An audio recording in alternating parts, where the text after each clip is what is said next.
আসসালামু আলাইকুম ওয়া রাহমাতুল্লাহ। সূরা ফাতিহার ফজিলত ও আমল।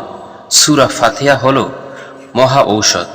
সূরা ফাতিহার আমল যে করবে আল্লাহ তাআলা তাকে অসুস্থতা দূর করে দেবেন ইনশাআল্লাহ। সূরা ফাতিহার পবিত্র কোরআনের প্রথম সূরা। ফাতিহা ছাড়াও সাবউল মাসানি উম্মুল কোরআন, ফাতিহাতুল কিতাব সহ একাধিক নাম রয়েছে এই সূরার। আল্লাহ তাআলা এই সূরায় বান্দার করণীয় বিষয় জানিয়েছেন। এ সূরার গুরুত্ব ও ফজিলত সম্পর্কে হাদিসে একাধিক বর্ণনা রয়েছে। এর আমলের মাধ্যমে বিভিন্ন রোগ থেকে মুক্তি পাওয়া যায়। সুবহানাল্লাহ। মোল্লা আলী কারি রহিমাহুল্লাহ বলেন, সূরা ফাতিহার অক্ষর শব্দ পড়াতে যেমন শেফা আছে, তেমনি লেখাতেও শেফা আছে। যে কোনো ধরনের রোগ চাই, দিনী হোক কিংবা পার্থিব, অনুভবযোগ্য হোক বা না হোক, সব কিছু এ সূরা পড়া বা লেখার বরকতে আল্লাহর ইচ্ছায় আরোগ্য হবে। সুবহানাল্লাহ, সুবহানাল্লাহ।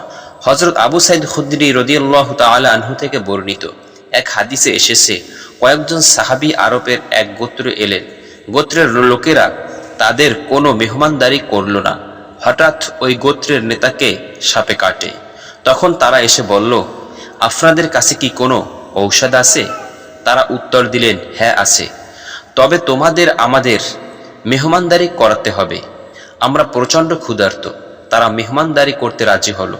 এছাড়া আমরা তাদের কাছে এক পাল বকরি চাইলাম।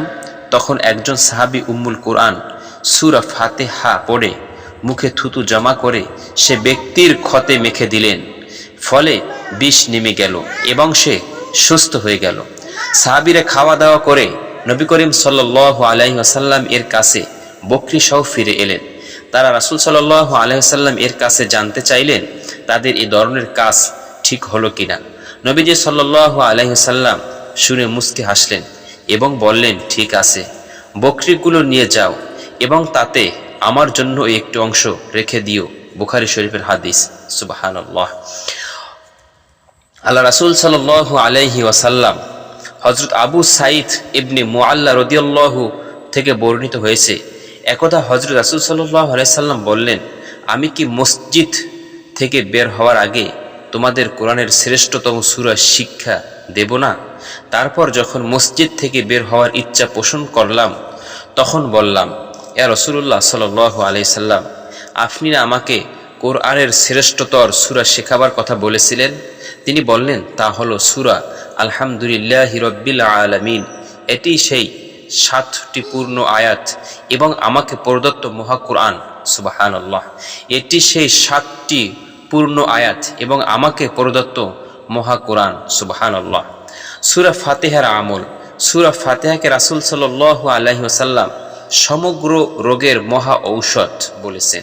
বহু হাদিসে সূরা ফাতিহার ফজিলত সম্পর্কে বর্ণিত হয়েছে। হযরত জাফর সাদেক রাদিয়াল্লাহু আনহু বর্ণনা করেন, সূরা ফাতিহা 40 বার পাঠ করে পানের উপর দম করে কোনো জ্বরে আক্রান্ত লোকের মুখমণ্ডলগুলো ছিটিয়ে দিলে এর বরকতে জ্বর দূরীভূত হয়ে যায়। সুবহানাল্লাহ। ফজরের নামাজের সুন্নাত ও ফরজ নামাজের মধ্যবর্তী সময় 41 বার এ সূরা পাঠ করে চোখে ফু দিলে চোখের ব্যথা দূর হয়। শেষ রাতে এ সূরা 41 বার তেলাওয়াত করলে আল্লাহ তাআলা রিজিক বাড়িয়ে দেন। সুবহানাল্লাহ। এ সূরা 40 দিন নিয়মিত তেলাওয়াত করে পানিতে ফু দিয়ে অসুস্থ ব্যক্তিকে পান করালে আল্লাহ তাআলা তাকে সুস্থ করে দেবেন। বুখারী শরীফ। সুবহানাল্লাহ, সুবহানাল্লাহ। আসুন আমরা এর জন্য বেশি বেশি সূরা ফাতিহা মুখস্থ করি এবং এর আমল করার চেষ্টা করি। সূরা ফাতিহা হলো পবিত্র কোরআনুল কারীমের প্রথম সূরা। এই সূরাকে বলা হয় মহা ঔষধ। আমরা এই আমলটা যদি করতে পারি তাহলে মহা ঔষধ হিসাবেও আমরা এটাকে ব্যবহার করতে পারবো। আল্লাহ তাআলা আমাদেরকে সূরা ফাতিহার আমল করার তৌফিক দান করুন। আমিন।